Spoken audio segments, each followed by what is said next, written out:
morning, everybody. My name is Ariane Cornell, Director of Astronaut Sales here at Blue Origin, and it is my pleasure to MC today's press conference with the newest international astronauts, the first human flight crew of New Shepard. Another round of applause.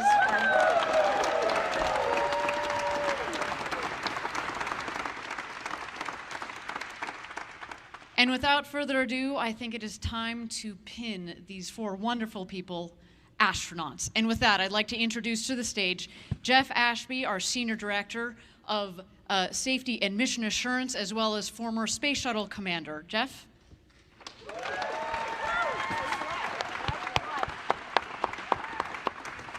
I am deeply honored today to represent all of the Blue Origin employees, especially the New Shepard team, past and present, in awarding wings to the first four Blue Origin astronauts.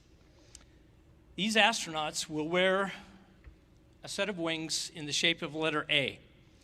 The side pieces represent the road to space, and our feather logo is the crossbar.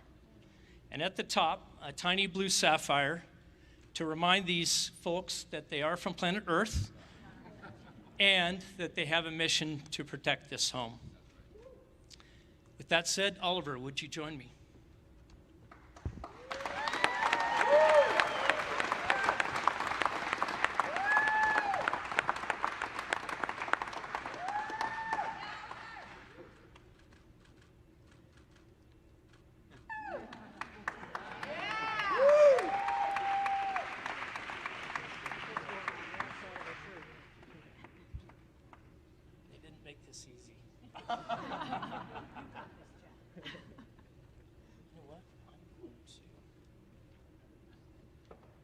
Practiced. Let me say something. Oliver, you have received a special gift of the astronaut perspective. I know that you will do good things with it and make the world a better place. Congratulations. Thank you very much.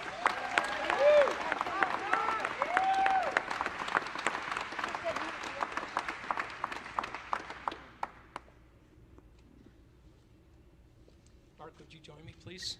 Gladly. I'm so excited for you guys. Do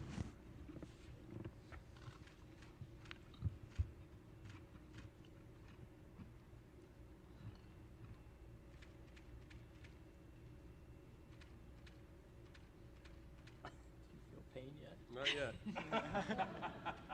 Pounded into me. Yeah. I know you want to. I'm going to hand you this. Thank you. Mark, I hope this experience will help you to continue to do the great things you're doing for humankind. Congratulations. Thank you, Joe.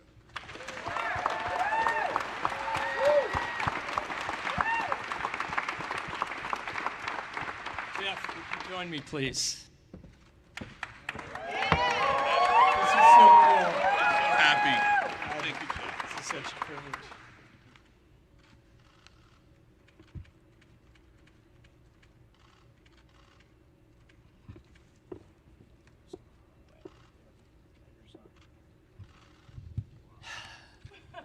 There are a few people I know more deserving of this, Jeff. Seriously. And I don't know what you're going to do next, but I can't wait to watch.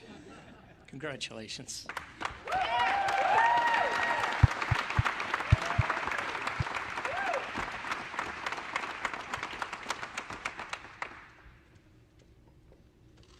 And Wally, would you join me, please? All right.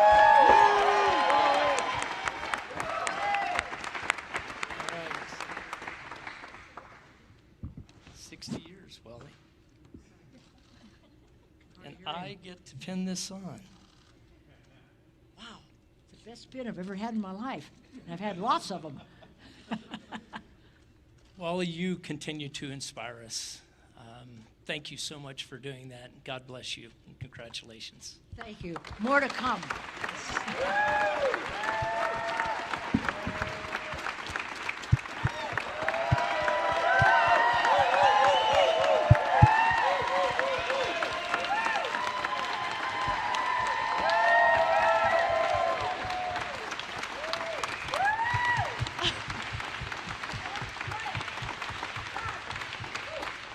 the first 4 of millions to follow. Again, the newest international astronauts, the crew of New Shepard. Congratulations, all 4 of you.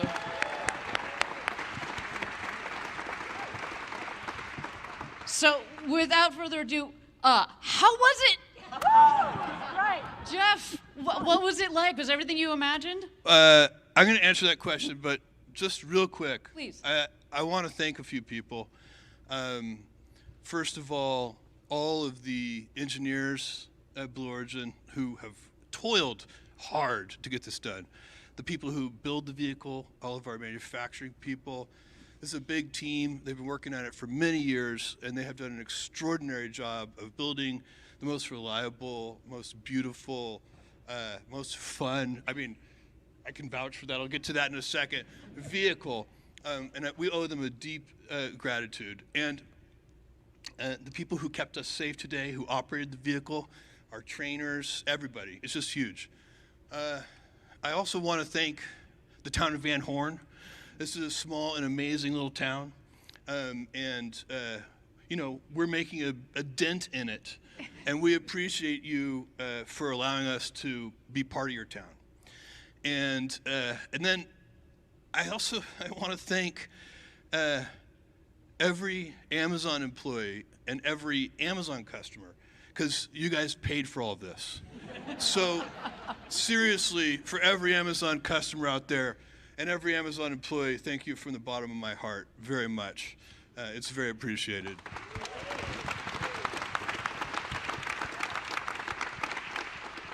And, you know, now on to how it felt. Oh my God! My expectations were high and they were dramatically exceeded. We were talking about this a little bit in the car ride on the way back, and I don't know, the zero-G piece may have been one of the biggest surprises because it felt so normal. It felt so almost like we were, as humans, evolved to be in that environment, which I know is impossible, but it felt so serene and peaceful, and the floating. It's actually much nicer than being in full one gravity. It's a very pleasurable experience, just from the way it feels, the tactileness of it. You know, the most profound piece of it for me was looking out at the Earth and looking at the Earth's atmosphere. Every astronaut, everybody who's been up into space, they say this, that it changes them, and they look at it and they're kind of amazed and awestruck by the Earth and its beauty, but also by its fragility. And I can vouch for that.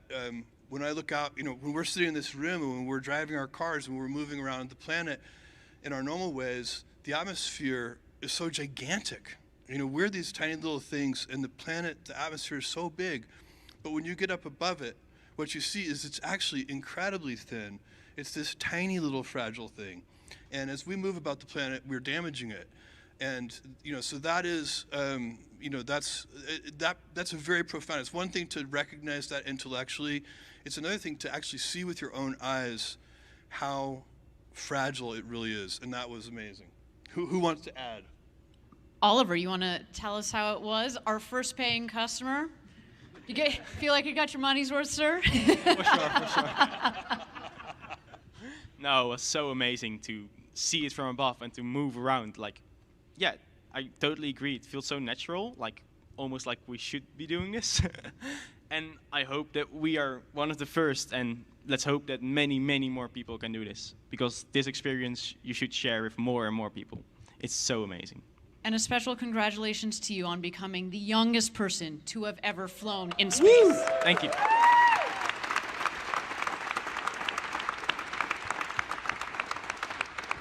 You brought with you up there the next generation of space explorers, but certainly another flag up there, the Netherlands.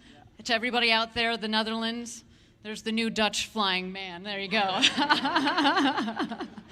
Mark, you should say that thing you told me in the car about the G-forces. I thought that was really interesting.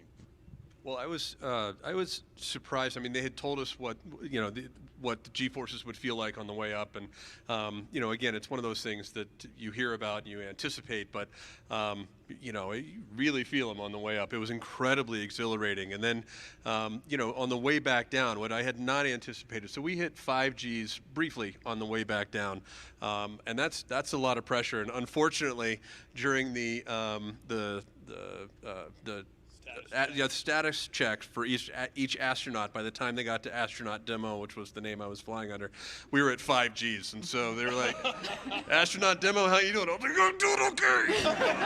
I had a hard time responding, but I'm not sure what that video footage will look like. Probably not very pretty, but By the way, it was so exciting. If you haven't figured it out yet, well, Wally might be the oldest person ever in space, and Oliver the youngest person ever in space. My brother is the funniest person ever in space, for sure. I have before I want to do a couple of more things before we maybe go to next questions, which is I want to recognize 2 people here in the audience. We are honored today to have Alan Shepard's daughters, Laura and Julie. Could you stand up just briefly so we could say?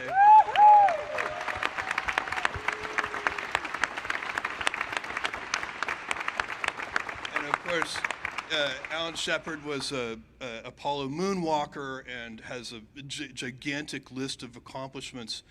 But for our purposes today, the thing that is most interesting about Alan Shepard is that he is the namesake for this vehicle, New Shepard, and that is because the mission profile that we did today is very similar to the one that Alan flew when he became the first American in space, I guess 60-ish years ago. So that is, we're very honored to have you guys here, and thank you for joining us. It's incredible.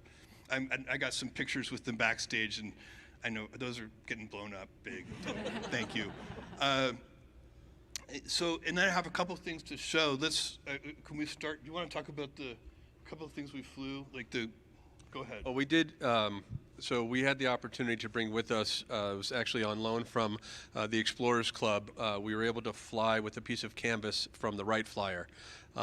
So the plane that the Wright brothers flew, we brought a piece of that canvas with us, which was really powerful, as well as a bronze medallion that was made from the first hot air balloon flight in 1783, which was the first time man ever left the Earth in controlled flight. So we were very thrilled to be able to bring both of those along with us.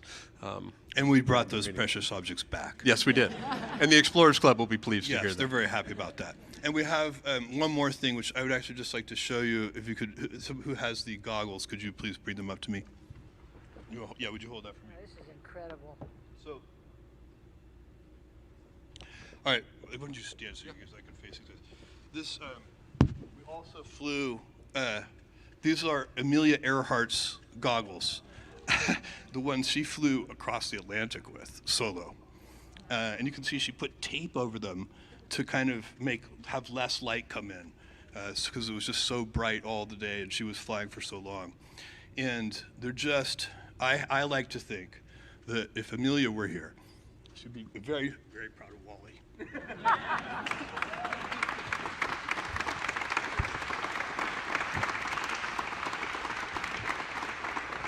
And I can't resist doing this. So, thank you, Amelia, wherever you are. We hope you're watching all of this. Thank you. I'll give these back to you. These are precious, precious cargo. There you go. And well, on that note, Wally.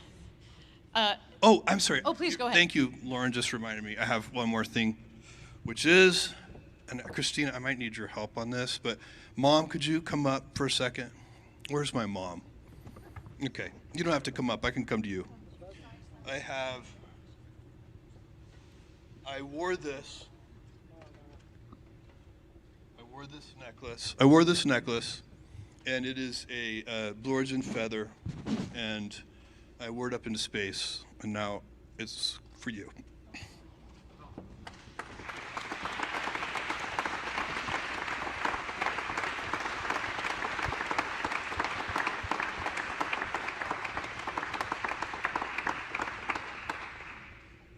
I would put it on her myself, but I would need my reading glasses.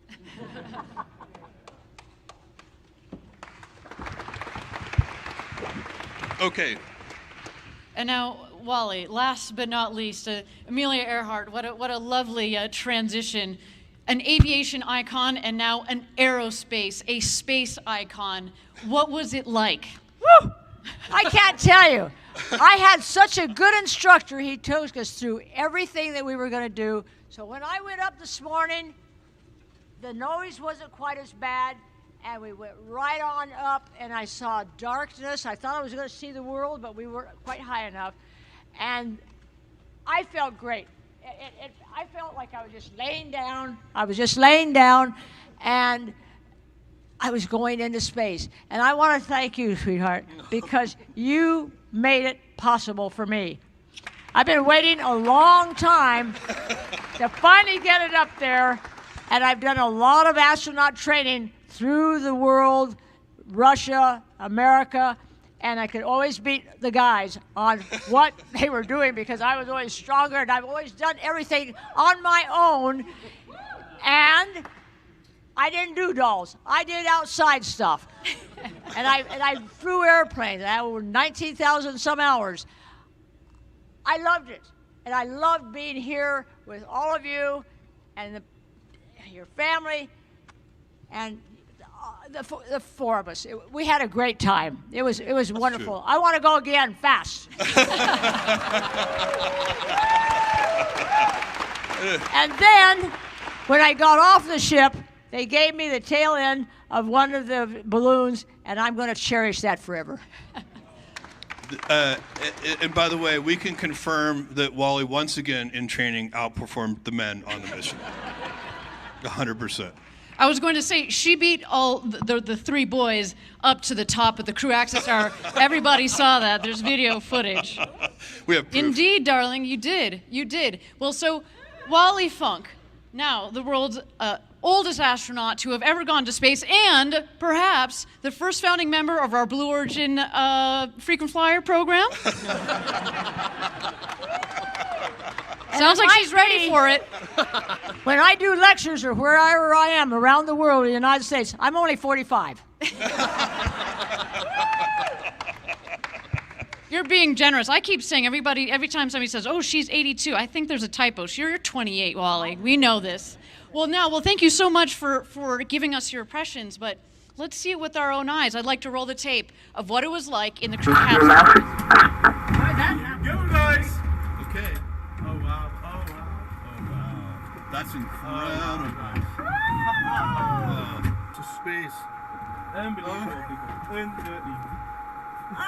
Is it everything you thought it would be? Here, look. Oliver. Move your head just a little. That's great! Can you move your head a little, Wally? Oh, yeah. Hi, Mom! I love it. Oh, wow. Look at the blackness of space. Unbelievable. Here, catch. Oh, yeah. Tingling balls. Ready? Woohoo! Here it comes. Yeah, you just have to wait for it. Who wants a Skittle? Oh, yeah. Turn one. With your arm, and I'm going to pull you down. All right, see if you can catch this in your mouth.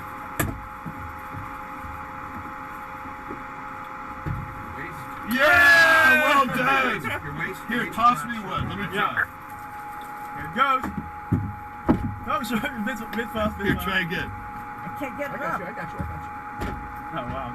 Awesome. He coming. Oh. It's so good. Here. Oh, wow. Oh my God. Woo! This is incredible. Enjoy Oh, that. I love it. Oh, wow. Man, this Oh, is yeah. different, isn't it? It's a little different. I cannot. Oh, wow. Guys, take a moment to look You're outside. wonderful. Mwah.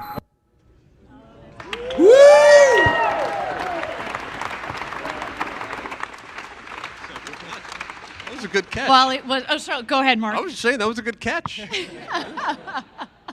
Wally, was it everything you expected and more? You've been waiting, as you said, 60 Oh, years to experience this. I loved every minute of it. I just wish it a little longer because I had been in space before. Not in space, but up in that area, and could do a lot more rolls and twists and so forth. But there was not quite enough room for all four of us to do all those things. It was great. I loved it. I can hardly wait to go again. Amen. Yeah. And next stop for you is the moon, Wally. Yes, sir. Any other impressions now having seen the video of it? Is it one of those things where you just took it in and it's hard to compare to video? What are other sensations that come from having seen that right now? It felt way cooler than it looked.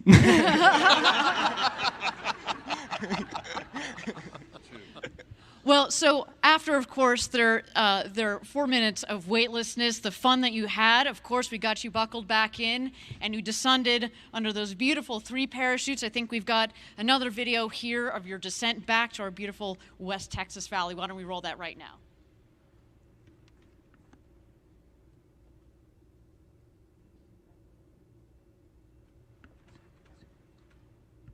That moment felt pretty good, I'm not going to lie. That's true. When you see the 3 main chutes out, that's relaxing. That was so easy. It was just incredible. Whoa. I didn't feel that. Well, that's because it's actually the dust kicked up by a cushion of air that makes you only hit it about 1 mile an hour. It feels like if you were to stand up in your chair and just kind of plop down.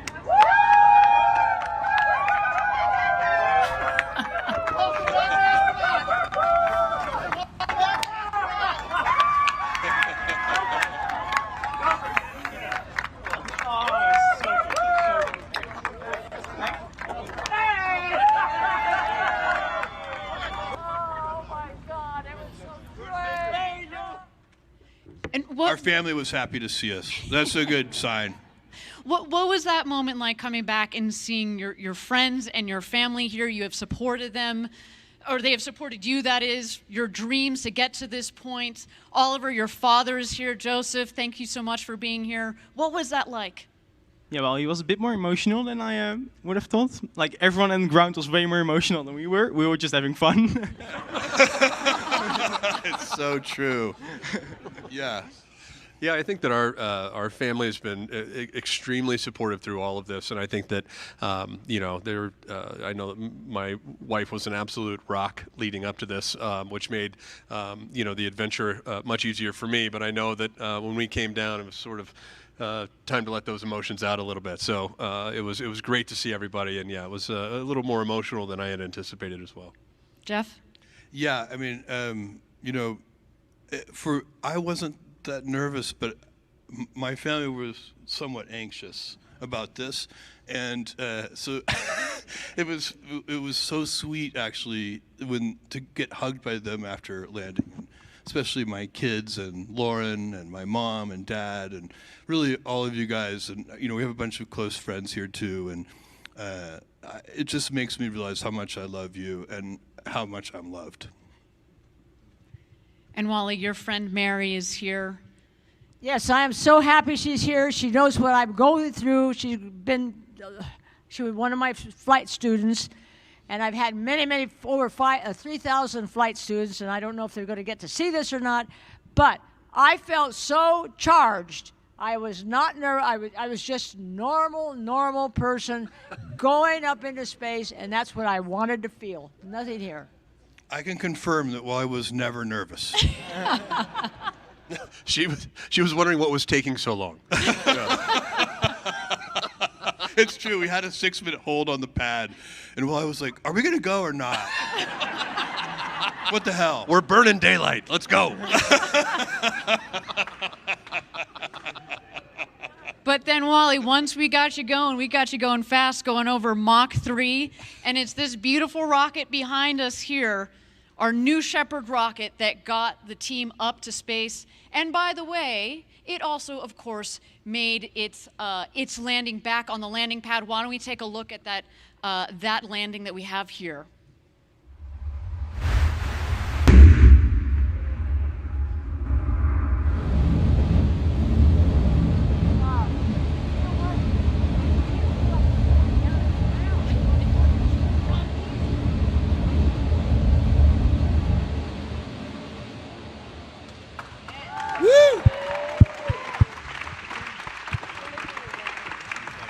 That was a bullseye. Very cool. Absolutely, bullseye. Jeff, a beautiful piece of engineering that our team here at Blue Origin has developed. Would you like to talk to us a bit about why we chose vertical takeoff, vertical landing, being powered by this BE3 engine? Yeah. Because today is not the end, right? Yeah. We're going further with this technology. No, that's a helpful question because the fact of the matter is that the architecture and the technology we have chosen is complete overkill for a suborbital tourism mission. We have chosen the vertical landing architecture. Why do we do that? Because it scales. It's an architecture that can grow to very large size, and so we want to have experience with architectures that can grow big to New Glenn and one day to New Armstrong. So to have the idea that you want to build big from the beginning lets you choose an architecture, because the whole point of doing this is to get practice. And other kinds of architectures don't scale in the same way to very large size. Vertical landing does. In fact, you can think about it very easily, because if you when you are landing a rocket vertically, you are solving what's called the inverted pendulum problem, and you are balancing a broomstick on the tip of your finger. And you can balance a broomstick on the tip of your finger. You know what you cannot balance on the tip of your finger? A pencil. So basically, the smaller the object, the harder it is to balance. As the object gets bigger and bigger and bigger, it gets easier and easier and easier to balance. It's very simple because it just has more momentum, so it's easier to get under it. So that architecture scales. That's why we chose it. And then the second thing that is a very puzzling architecture choice for most people who know a lot about rockets, you would never choose liquid hydrogen for a suborbital tourism mission. It's completely unnecessary. It's the most powerful, highest performing rocket fuel in the world. And there are two reasons we chose it. The first is, again, practice. We chose that propellant because it is what you see behind me is basically the second stage of New Glenn. And so every time we fly this tourism mission, we're practicing flying the second stage of New Glenn. And that's where you really do want hydrogen, on the second stage of a vehicle that is designed not only to go into low Earth orbit, but to bodies outside of low Earth orbit. And then the other reason we chose it is because it is the most environmentally benign propellant you can choose. When you burn hydrogen and oxygen, you get H2O. H2O is water. And so that is another thing. For a tourism mission, that was really important to us as well. So that's why we chose this architecture you see behind me, and the engineering team did an incredible job. They also really built two vehicles. What you see is not really a vehicle, because I can assure you the escape system was at least as complicated, hard to design, and to test and demonstrate as the main booster itself. So it's almost like building a whole separate vehicle. And I'm also extremely happy we didn't test it today. Thank you so much. Again, congratulations to you all. With that, I'm going to turn it over to Linda Mills, Head of Communications here at Blue Origin, to start the press conference. Thank you very much. Woo! Let's give another round of applause to our amazing, newly minted astronauts. All right. I would like to give a thank you to our journalists who showed up at 2:30 this morning to get set up. I know it's been a long day for all of you, so thank you. I can't believe you guys are still smiling. Thank you. Thank you. So we'll be able to take a few questions, and then we'll just pose for a few photos. So, Rachel, why don't you start? Rachel with CNN. Yeah, Rachel Crane with CNN. Congratulations, you guys, on your astronaut wings. Thank you, Rachel. Jeff, you have said in the past that the work you're doing with Blue Origin is the most important of your career. You've recently stepped down as CEO of Amazon. Can we expect for you to be more hands-on with Blue Origin? Is this going to be your new focus? Yes, so I'm going to split my time between Blue Origin and the Bezos Earth Fund. So the Bezos Earth Fund is about climate change and sustainability, and that is those two things. And there's going to be a third thing, and maybe a fourth thing, but I don't know what those are yet. I'm not very good at doing one thing. Are you going to be flying again soon? Hell yes. Like, how fast can you refuel that thing? Let's go. All right, next question.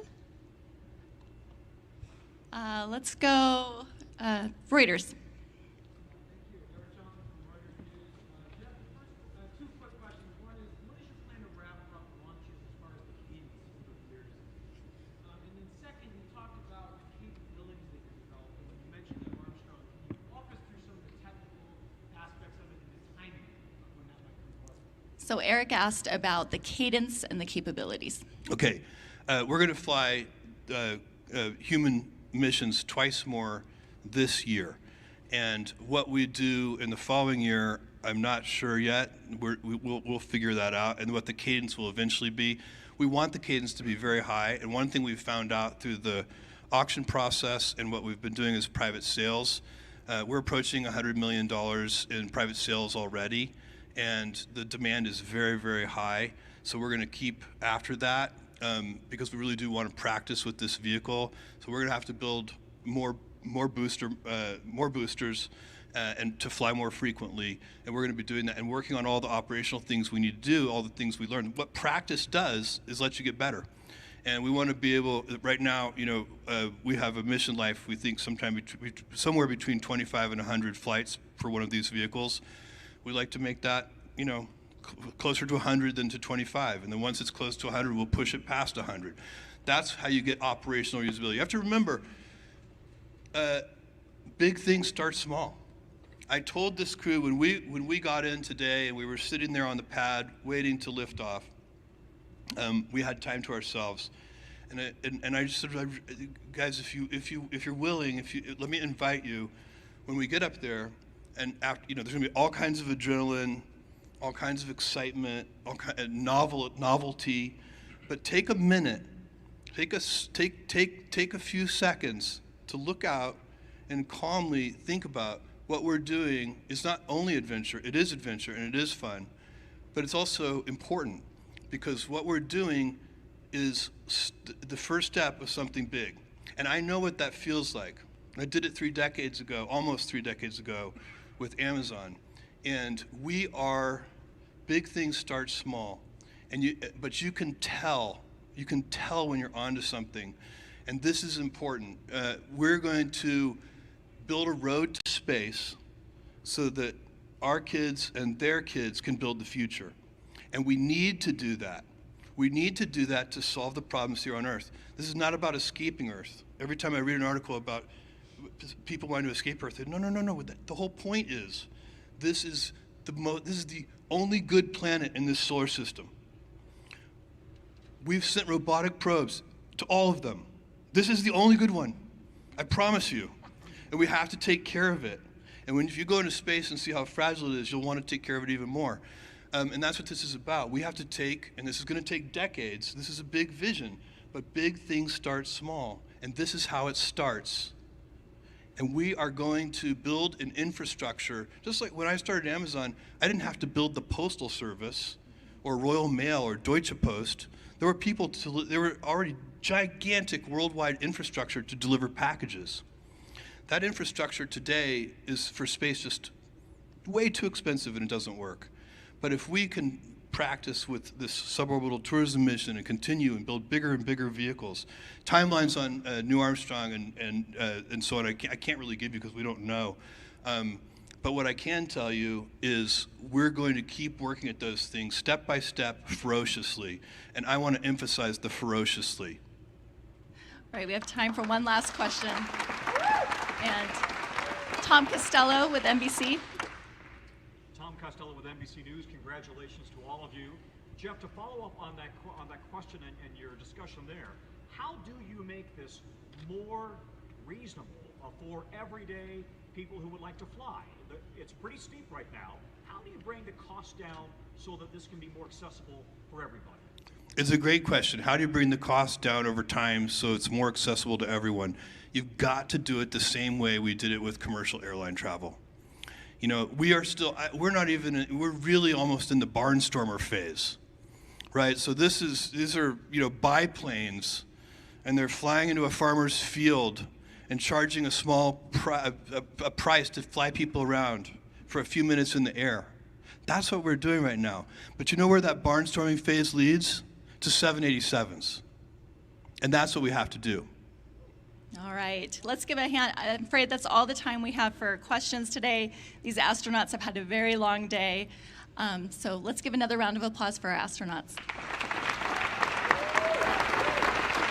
And then Jeff, you had one more thing. Yeah, guys, I have one more thing. I have a little surprise for you.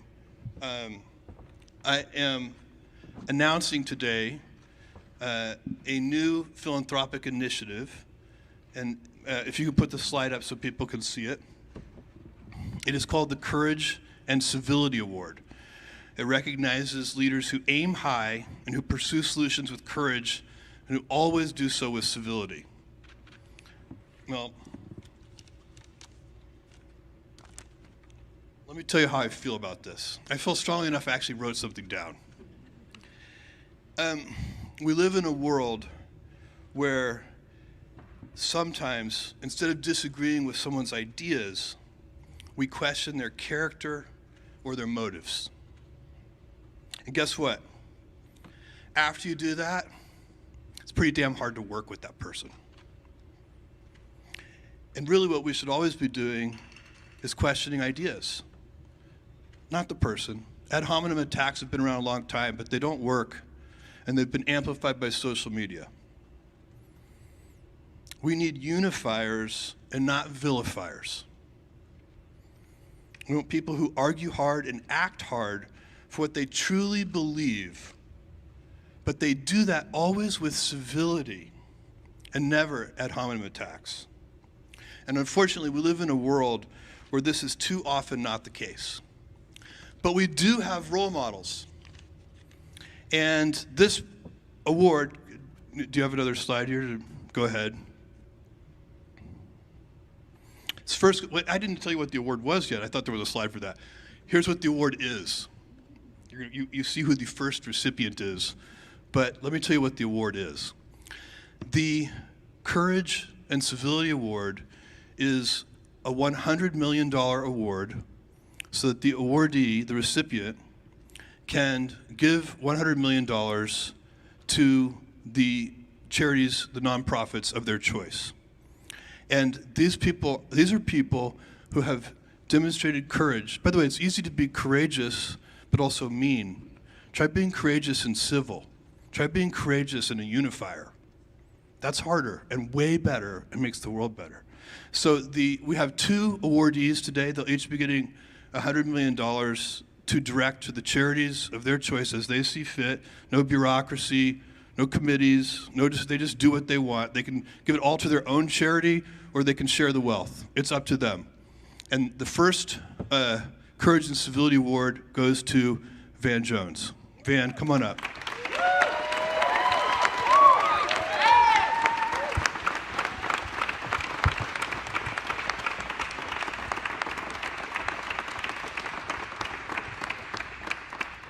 Thank you, brother.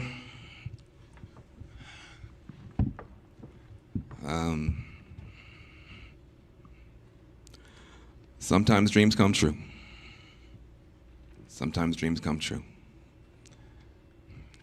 And the headlines around the world should be, anything's possible if you believe. And Lauren and Jeff don't do nothing small, man. They don't do anything small. They just don't do it. They dream big, they love big, and they bet big. And you bet on me, and I appreciate it. And I'm going to tell you, the only thing I worry about when you say courage, I haven't always been courageous. But I know the people who are. And they get up every day on the front lines, grassroots communities. They don't have much, but they're good people, and they fight hard, and they don't have enough support. Can you imagine grassroots folks from Appalachia, from the hood, Native American reservations, having enough money to be able to connect with the geniuses that have disrupted the space industry, disrupted taxis and hotels and bookstores, to start disrupting poverty, to start disrupting pollution, to start disrupting the $90 billion prison industry together. If you take people on the front lines and their wisdom and their genius and their creativity, and you give them a shot, they're not just going to turn around neighborhoods, they're going to turn around this nation. That's what's going to happen. And I appreciate you for lifting the ceiling off of people's dreams. You have lifted the ceilings off of the dreams of humanity today. And that's an important thing. Don't be mad about it. When you see somebody reaching for the heavens, be glad. There's a lot more heaven up there to reach for. And we can do that together. And the last thing I'll say is this. If this small group of people can make miracles happen in outer space, a bigger group of people can make miracles happen down here, and we're going to do it. Thank you very much.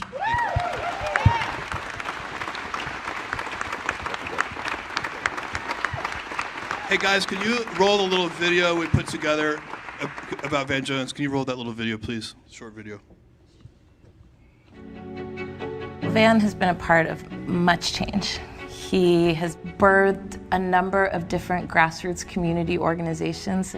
He also helped us bring together climate justice and racial justice, and what that meant in particular for low-income communities of color. You can't live in a country where you just have sacrifice zones, whether it's talking about South Central or Appalachia or the Rust Belt, and no political party stands up for him effectively. He was always so ahead of the curve that a lot of people didn't understand him. So that was always hard to watch, because I know his love for people and for justice. It doesn't matter to him what people say. He continues to do the work that needs to be done. I think about what he's done within the criminal justice system, what he's done with making bipartisanship real, not just what think tanks are doing, not researching the idea, not exploring in history how bipartisanship worked. He's been rolling up his sleeves, he's been doing the work in real life.